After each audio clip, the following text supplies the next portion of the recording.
Hello, sculpture students. I'm going to make a short video on how to use slabs to create vessels, essentially slab building. So I have a slab here that I've made. I made this a few hours ago and left it out. So it's still pretty wet, but it's good enough to kind of demonstrate with, especially if you want to do one of the techniques I'm going to show you. If you're trying to do something where you're just trying to make a simple box form, you can let your clay dry a little bit more so it's not moving around as much when you're putting it together. But this clay is good for a couple different things. So one thing I recommend doing is creating some templates. So if I'm going to make some sort of box, right, and I'm going to have the sides be like this, I'm going to make some templates that I can use so I can get my exact measuring down. So when you cut your slabs, when you go to use your slab, here's a nice one. Again, it's a little bit thinner. It's on this side, but I made it a little bit thinner because I wanted it to dry out a little bit. But it still should be structurally sound. Don't go too much thinner than this. And again, I use this as a rule of thumb. Not much thinner than this, not much thicker than this, right? That'll give you a guide. When you go to use your slabs, a lot of people make a mistake and they start cutting it out of the middle.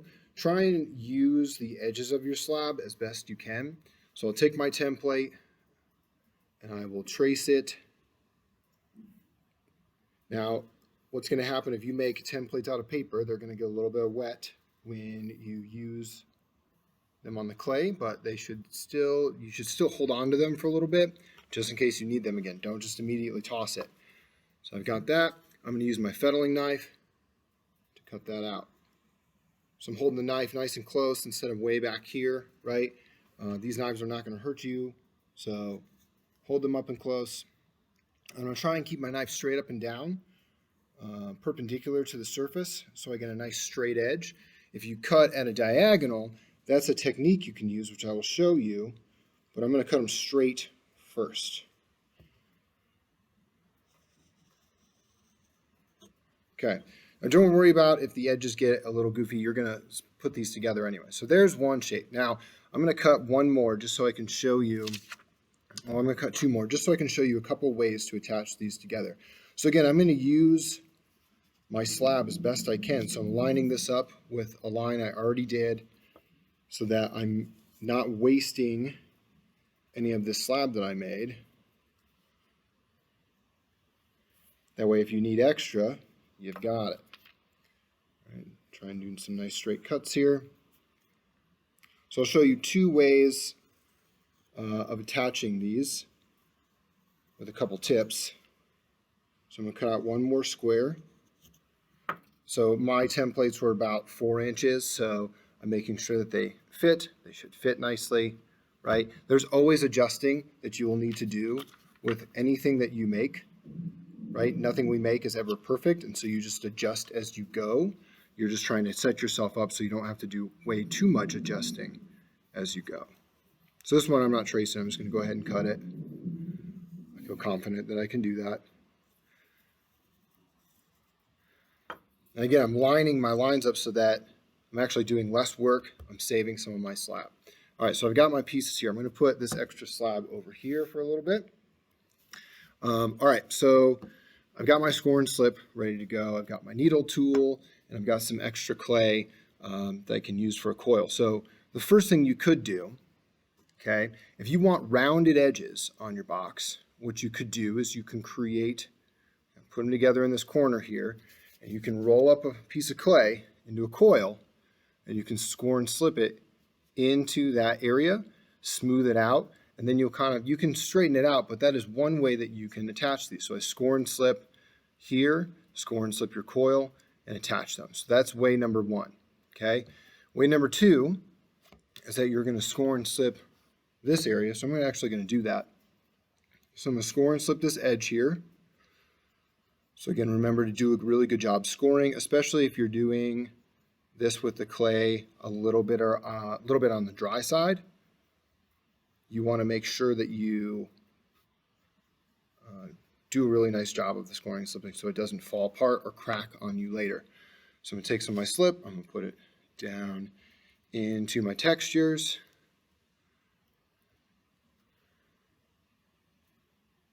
And attach them. Now you might say then, okay, what do I do from here, right? It's kind of flimsy. It's not really holding up. Well, this is where you can take some of your extra pieces that you have and you can make little props. See, I'm not attaching them, I'm just putting them there so that they help hold up. And then, I'm going to turn this, you're going to want to smooth out where these pieces come together. Now remember, when I say smooth out, you're not just kind of rubbing the clay. You actually want to drag some clay from one area to another to attach these pieces together. Okay, so that is another way. Now, when you do this process, one way to make sure that the inside stays secure is, again, you can go back and you want to use a coil. So I'm going to score and slip a coil, so I'm doing some scoring right on that inside edge there. I don't have to do a ton. Okay, that's holding up. I have my coil here that I'm going to roll out. It doesn't need to be very big. Okay, it can be pretty thin. I'm going to score that a little bit. Sometimes if the clay is really fresh, you can get away without doing that. But I like to err on the side of caution when I build things, so I don't have to go back and fix mistakes later. And then literally what I like to do is I'll take the entire coil and just kind of dip it in the slip so I don't have to do as much work. And then you're going to put that coil in there. Now here's what I'm going to do. I'm going to squish the coil down, and then I'm going to turn this so you can see it. I'm going to pull that coil into that crevice. Don't push too hard, right? It's more of a pulling because I didn't actually need all of that. And then, again, I can go through and smooth this out. And that will make sure that the inside areas where your slabs come together are very secure. Okay? Now, this is going to be, the walls of a box or whatever, so I could store it this way. If I'm storing it this way, again, I'm going to want to use a prop to kind of hold it up. You can have one on both sides, so when you put it in the bag, you're not worried about it falling apart. And when we use slabs, in particular, they dry much faster because we made them thinner. So if the clay is ready to go, you really want to try and work hard to get the pieces put together when they're ready. That doesn't mean rushing, it just means using your time wisely. And then when you put them away, you might have to monitor the moisture level and add damp paper towels where needed. Okay, there's another way that I can attach some pieces together that I'm going to show you really quick. So let's say I have this piece and I want to attach these two pieces together. Okay, this would not make sense because it's not going to fit, but this is for the sake of the demo. One thing I can do is I can cut diagonal lines. I can cut a diagonal on these two pieces so that they adjoin. So I'm going to try and find a 45-degree angle. So what I'm going to do is I'm going to cut 45 degrees right to the corner. Okay, so I'm going to cut that. Now, it's a little tricky with this standing up, but I can do it.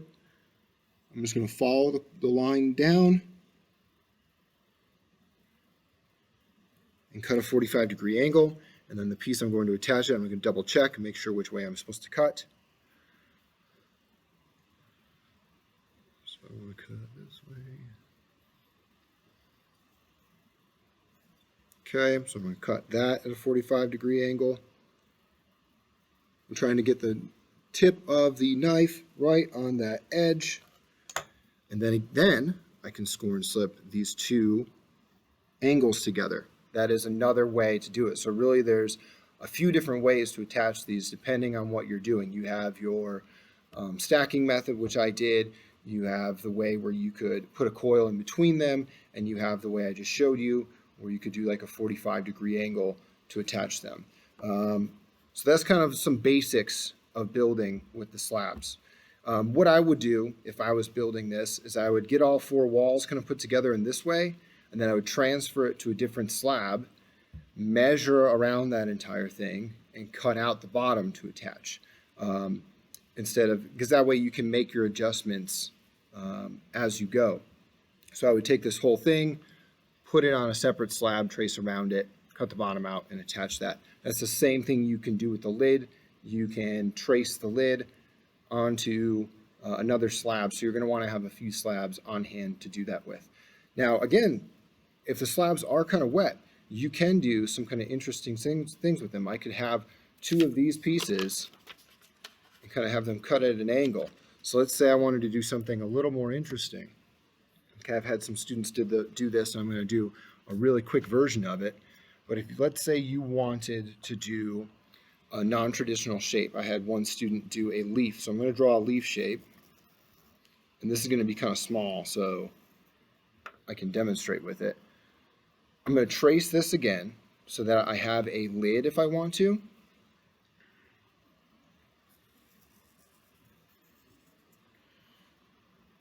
So I'm going to have two of these. One can serve as the base and one can serve as the lid, if I want a lid. And then what I could do with this as the base, let's say I want the vessel to have this shape, is I can now cut a strip of the slab or another slab that I have. Again, I'm just going to use up this slab for the demonstration. I'm going to cut a strip of clay, obviously make it the height that you want. Okay. And then what I would do is score and slip right here, and I can use my slab that is bendable to follow it around. It's hard to see from this angle. And I can build a vessel this way. Obviously, I'm going to cut off what I don't need. And then I would need another strip of clay, the same width, to go on the other side. And that is another way that you could build it up. So using the templates is great. There's a bunch of stuff you can do with this. I'm excited to see what you guys come up with. Don't forget all the skills that you've learned leading up to this, the score and slip, how to make slabs, etc. And then you can go for it. All right. Hopefully that was helpful, and I will see you guys next time. Bye.